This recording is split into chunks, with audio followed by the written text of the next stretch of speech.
Angibingelele umhlonishwa ophakathi kwethu ubaba uKhawula ungqongqoshe kaArts and Culture la esifundazweni. Ngibingelela umndeni wakubo kwakho Sicebi. Ngiyanibingelela abafowethu nabo bonke enihamba nabo. Ngibingelela wonke amaciko esinawo lapha ngaphakathi endlini. Usuku esihlangene ngalo usuku olungenaso isazi nolungenaso isihlakaniphi ngoba akulona usuku oluhleliwe. Ngeviki edlule akekho wayazi ukuthi sizobe sihlangene lana sihlangene ngenkinga enje. Mina ke into engisuke ngiyilindele kwinsizwa esuke sengangenkosi yamagcokama ngilindele ukuyokhuluma emgcagcweni kuthiwa iyashadelwa bese ngihamba ngiyokhuluma ngiyomqinisa umuntu ukuthi abe umyeni ofanelekileyo. Angilindele ukuzokhuluma esifweni. Awukho umuzwa obuhlungu nanjenganalona ngoba uma kuthiwa uzokhuluma endaweni enjenganalena uvena ungazi ukuthi kufanele uthini. Kodwa ke ngoba sesihlangene ngizosho nje amagama amabili abemathathu.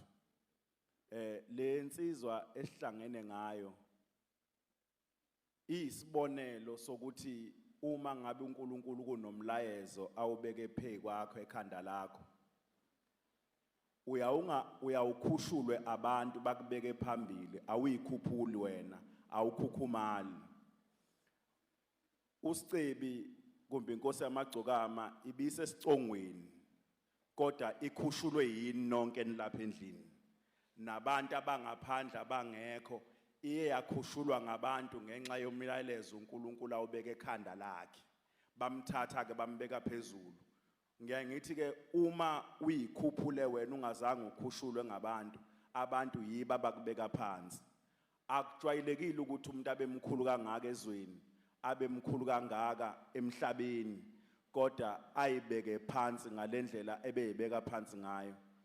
Noma ikuphi inkosi yamagcokama ubuyifica inabalandeli bayo beshutha izithombe engakhombisi ukubabuka ngenye indlela ewumngani nabo bonke bambalwa abantu ebebeke basondele enkosini yamagcokama kube ukuthi abakwazi ukuthi bathole ngisho ithuba lokuthi bathole isithombe.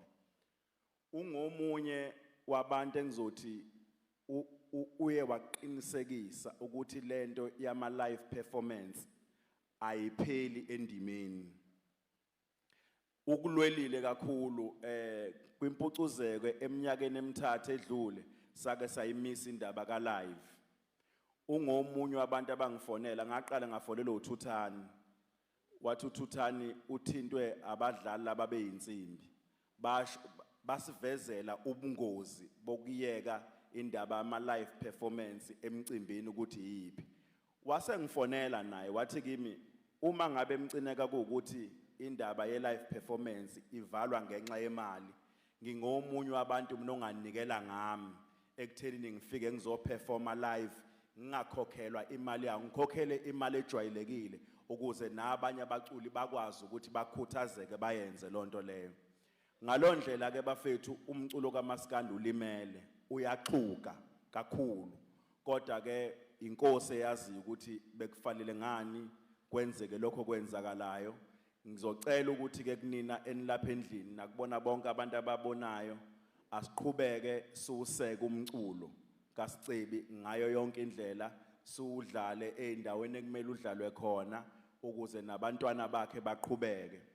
Sithatha idecision nathi njengempucuzeko ukuthi njengoba ebeqashiwe ukuthi azoperforma kwimpucuzeko isikhathi ebezongena ngaso kukhona okuzokwenzeka ngeke siphazamiswe nemali ebezokhokhelwa yona izoqhubeka iye emndenini wakhe.